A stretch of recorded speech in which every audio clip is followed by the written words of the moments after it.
Canelo looks bad, like really bad. Okay. And it doesn't hurt his legacy so much. It helps blood Crawford out. No, it hurts Crawford's legacy. No, it don't. No, it don't. No, it don't. Wait a minute. Wait, no one's a bigger Bud Crawford fan than me, right? I love Bud Crawford. But guys, how? Because Crawford's most signature win on the biggest stage, pound for pound, the whole thing, was against Canelo. Okay. Now, you might make the argument, well, Crawford beat the fight out of Canelo. However, Canelo was the favorite going into that fight. But he was trending down.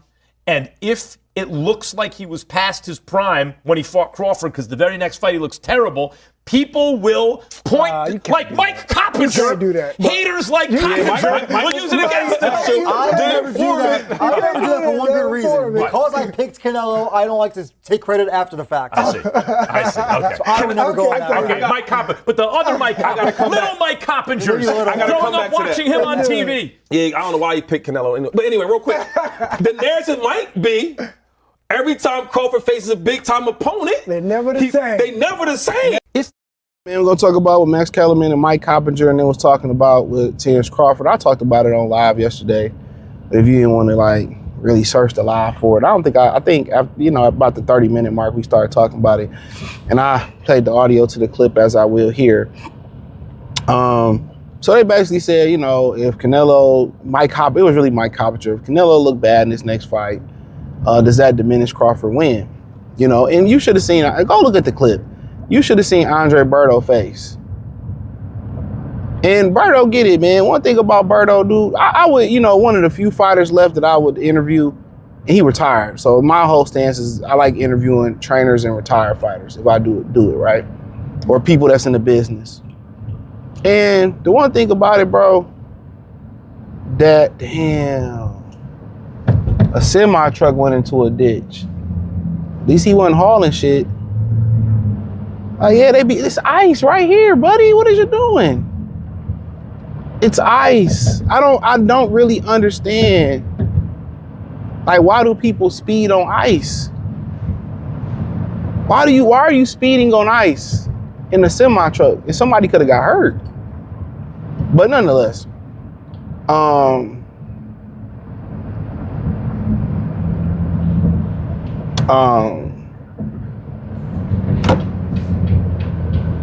and at the end of it, and this is something that I'm gonna address, at the end of it, I believe it was LaShawn McCoy, NFL running back.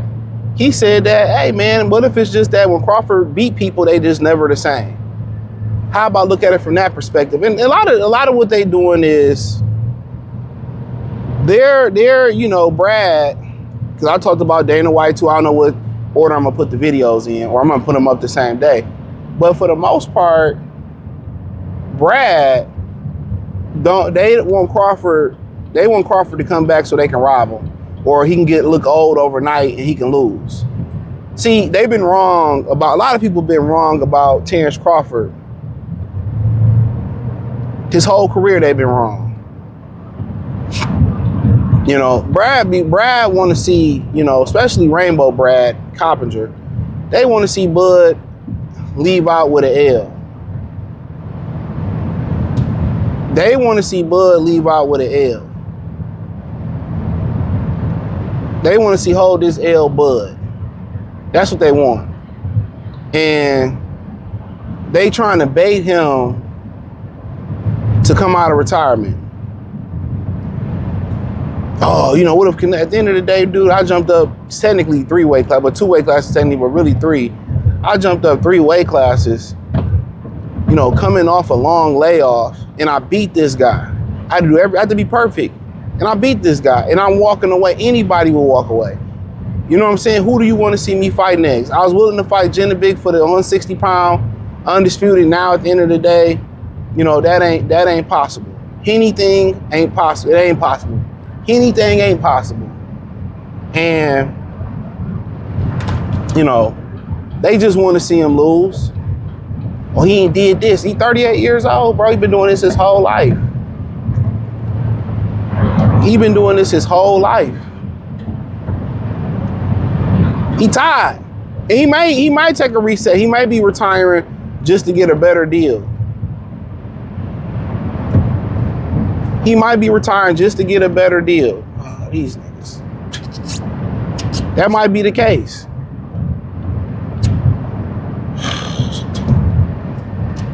That legit might be the case. Come on, Becky, get out of my way. But Crawford a beast, man.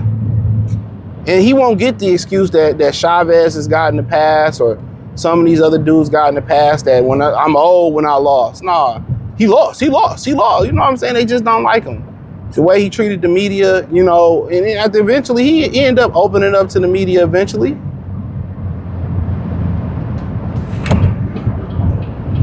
He did end up opening up to the media.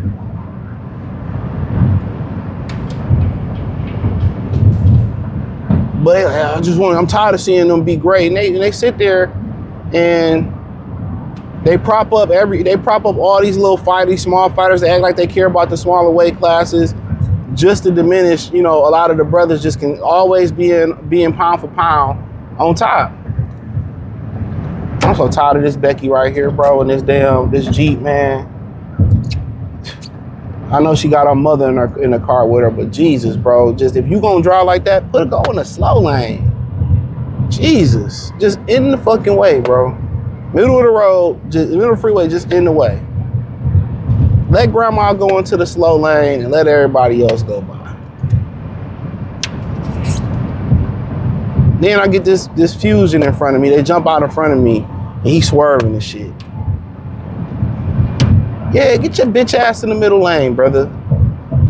You wanted to go fast, you not going fast. All you doing is stopping my progress. Shit is crazy, bro. Fuck, man. So I just need to get these motherfuckers the fuck up out of here, man. That's a Brad. My bad, my Hispanic people. Yeah, get Brad the fuck up out of here. Double chin Brad, man. But yeah, what about saying, you know, when Crawford fuck niggas up, they don't come back. You know, Mayweather was like that. Mayweather used to beat certain guys and they would just, it wasn't that he put down a hellacious ass whooping. I just think, like, bro, I think people got in there and they felt helpless. He can hit me when I don't want to get hit, but I can't hit him. Maybe I graze him, maybe I hit him with a lucky shot, but I can't keep hitting him with the same shot over and over again. They felt helpless, and I think it really was a shock to their ego and their confidence. You know, but you know, with Sean Porter, he didn't want to fight no more. They tried to take that away from him. He had killed Brooke across the ring. He said, I've never been hit like that in my life. Made Amir Khan quit. Amir Khan been knocked out, ain't quit. No, Postal wasn't the same after he did what he did to Postal. He did have a good performance versus Josh Taylor. He wasn't the same. Ray Beltran wasn't the same. We ain't hear from Ndongo again. He beat the shit out that hoe ass Philly nigga, Hank Lundy, his bitch. He beat the shit out that hoe ass nigga, man. He beat his ass so bad that nigga went to go start a cleaning company, nigga. Nigga went to go get a broom and a mop and a dustpan, hoe ass nigga.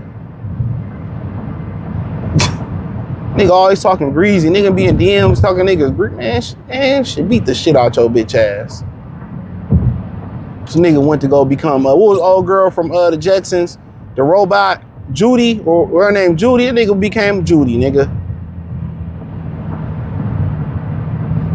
For a Klondike bar in a half track he'd clean your whole house up. The half track, real niggas know what I'm talking about. Niggas like CJ fooling, you know what I'm saying? Real niggas know what I'm talking about. But yeah, man, stand that whole ass nigga, man. Nigga be talking greasy, like, man, nigga, my fucking baby toe bigger than you, man. Whole ass nigga. But yeah, man. These niggas on their TLC today. I guess when you see that semi truck spin out in that ditch, they on and I creep. Yeah, I'm a creep on this ice tonight. Or today, this morning. I don't blame him. Shit, if he spent out with a load, he probably be dead, bro. Somebody be dead. If he spent out, it was just one the tractor, He spent out with a low, somebody would be DAED. Backwards. I be seeing them speed on ice all the time, bro. That's why I'm, man. I hate driving this way, man. You think the further you get away from the city, the better the driver. That's bullshit. That's how I know, like, insurance is, you know, I get it, it's thievery in the inner city. They be stealing cars and shit. But they steal them shits out there. They stole my barber car. I'm like, damn, they stole your shit out here? And he like, yeah. I'm like, damn. I know I had a friend and they stole her car out in the burbs. But damn, they stole your shit. Like, it's just, to me, a lot of that, you know, insurance shit, man, driving insurance, a lot of that shit is discrimination. Niggas in the city drive better than people in the suburbs, for sure. I'm a living testament of it. Living proof. But yeah, with Bud, bro, like, they just trying to bait him to come back and rob him, or he get old overnight. He won't get the excuse or nothing. Like, people bring up the fact that Mike Tyson beat Larry Holmes, but they don't tell the truth. They took Larry Holmes off the couch and gave him a bunch of money, you know? And I know I was telling people that a lot of people don't know that. Larry Holmes is my favorite fighters. My favorite heavyweight of all time. You know what I'm saying? So a lot of people don't know that shit. But hey, thumbs up the video, share the video, subscribe to the channel, hit the link in the description, follow me on X, Facebook, Kick, Twitch, Instagram, Spotify, Anchor, Cash App, Venmo, PayPal. Peace.